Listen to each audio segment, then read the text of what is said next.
नमस्कार सभी को।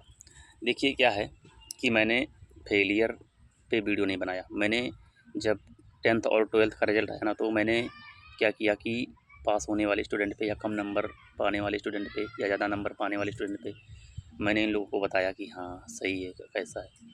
फिर जानते हो, लेकिन मैंने कुछ भी स्टूडेंट ऐसे हैं जो फेल हैं या बहुत बेकार मार्क है, जो मार्कशीट दिखाने के लायक नहीं है, तो उनके लिए मैं यही कहूँगा। आप जानते हो, श्री मंगल सिंह सुमन जी एक पोयम कहते थे, वरदान मांगूंगा नहीं, आपको याद होगा। उसमें वो कहते थे, क्या हार में क्या जीत में किंचित नहीं भयभीत में, संघर्ष पथ पर जो मिले यह भी सही वो भी सही, वरदान मांगूंगा नहीं। ओके, तो आप देख पा रहे हो कि शिव मंगल सिंह सुमन ने ऐसी कविता को कैसे पिरोया है। यानी फेलियर नेक्स्ट जो होता है सक्सेसर होता है। यानी अगर कोई व्यक्ति फेल है और वो अगर दोबारा एडमिशन करा के पढ़ना चाहता है, तो नेक्स्ट वे में वो सक्सेसर हो सकता है। लेकिन ऐसा नहीं है कि मतलब अगर कोई व्यक्ति पढ़ नहीं सकता तो क्या वो पैसे नहीं कमा सकता, ऐसी बात नहीं है। क्योंकि कोई बहुत लोग होते हैं पढ़ते भी नहीं है, लेकिन कोई जॉब वगैरह या कोई भी धंधा बिजनेस वगैरह कर लेते हैं, जो अपनी लाइफ में सरकारी जॉब से भी काफ़ी ऐसे अच्छे पैसे कमा लेते हैं। तो ऐसी मेंटालिटी रखने वाले किसी को छोटे बड़े नहीं समझते। तो इसलिए मैं कहता हूँ कि ऐसे लोगों क्यों फेल हुए, इसलिए फेल हुए क्योंकि ये लड़के ये फेल हुए, इसका मतलब नहीं कि इनको पढ़ाया नहीं गया या ये समझ नहीं पाए चीज़ें। ये इसलिए नहीं कि इनको चीज़ें सही से बताई नहीं गई। देखिए क्या है कि कोई किसी के पास अगर पढ़ने जाता है, तो वहाँ पे क्या होता है, कोचिंग सेंटर है या स्कूल वगैरह है कहीं पे, तो स्टार्टिंग के पाठ स्टार्ट किए, लेसन स्टार्ट किया, तो स्टार्टिंग के कुछ देर तक आपको पढ़ाया गया 2-4 क्वेश्चन, फिर मास्टर ने बोल दिया कि भाई आपको फिर खुद ही प्रैक्टिस करनी है, 10 चैप्टर या कुछ भी है तो करना पड़ता है। ऐसे ट्यूशन क्लास कुछ भी होगा, सारी चीज़ें मान लीजिए कुछ ना कुछ तो चीज़ें छूट जाती है, या 100% कुछ लोग ही होते हैं जो पूरा पढ़ा देते हैं, नहीं पढ़ा नहीं पाते कोई भी सब्जेक्ट हो।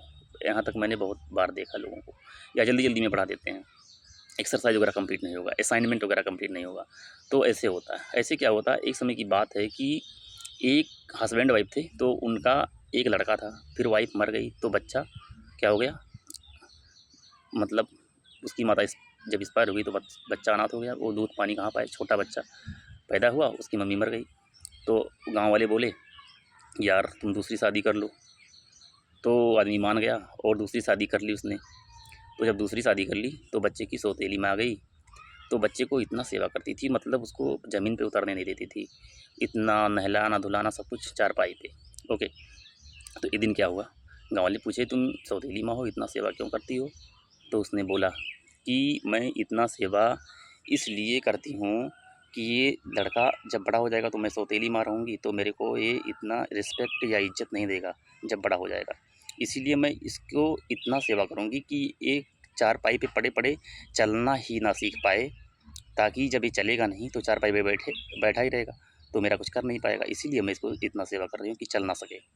तो इसीलिए आप किसी के पास पढ़ने जाते हो तो ये मत सोचो कि आपको 100% सारी चीज़ें पढ़ा देगा।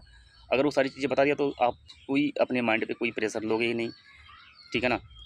तो फिर क्या होगा, आप चीज़ें जान नहीं पाओगे, क्योंकि आपको खुद प्रैक्टिस करना है। प्रैक्टिस मेक बी परफेक्ट, जो आपको स्वामी जी ने ये उपदेश दिया था, स्टेटमेंट दिया था। तो इस स्टेटमेंट के through practice make be perfect, कोई आपको अंगुली पकड़ के चलना सिखा सकता है। जैसे मान लीजिए कोई बच्चा हुआ, आप उसको सिखा रहे हो सिखा रहे हो सिखा रहे हो, छोटा सा बच्चा, बता रहे हो कि ये आग है, लेकिन मान लीजिए वो आग को ही टच कर दिया तो वो जान गया, हाँ इसीलिए बोल रहे थे कि जल जाओगे। लेकिन जब तक वो टच नहीं करता, छोटा बच्चा जो 6 महीने का है, साल भर का, 2 साल का, कुछ भी बच्चा है, तो वो जान ही नहीं पाएगा। तो इसीलिए कोई आपको थोड़ा-सा हिंट दे सकता है या मार्ग पे चलने का रास्ता बता सकता है, ये नहीं कि टोटल आपको मतलब आईएएस बना देगा, ऐसा नहीं है। हर कोई चैप्टर वगैरह पढ़ाता है। हाँ, लगभग लोग, अगर जो बड़ा है वो तो पढ़ा ही सकता है सारी चीज़ें, लेकिन सारी चीज़ें हर कोई नहीं पढ़ाता, ठीक है ना? तो इसलिए मेरा कहना है कि इस कोई कहानी नहीं है, ये घटित घटनाएँ सच्ची सच्ची बातें हैं, जो इस पे आप अमल करें, ठीक है ना? इसीलिए आप किसी भी स्कूल, ट्यूशन क्लास कहीं पर भी पढ़ें, तो ये मानकर पढ़ें कि हमें सारी चीज़ें ना बताई जाए, लगभग कुछ क्वेश्चन फार्मूले बताए जाएँ और उसी हिसाब से मैं पढूँ और ताकि पास हो जाऊँ। मेरे को फेल ना होने की स्थिति में लास्ट में वो सिचुएशन को फेस ना करना पड़े। तो मैं यही कहूँगा कि आप इस बातों को बहुत सटीकता से सुन जानें समझें। ओके, तो नेक्स्ट मैं यही कहूँगा कि आप जो फेलियर हो, आप नेक्स्ट सक्सेसर हो, और अगर छोड़ भी देते हो तो आप ऐसा काम करो कि लाइफ में कोई आपको ये ना कह सके कि आपने कुछ लाइफ में किया नहीं। कुछ पैसे वगैरह या इधर उधर से कुछ जॉब वगैरह कर सकते हो। Thank for watching my video. धन्यवाद आपको सभी को।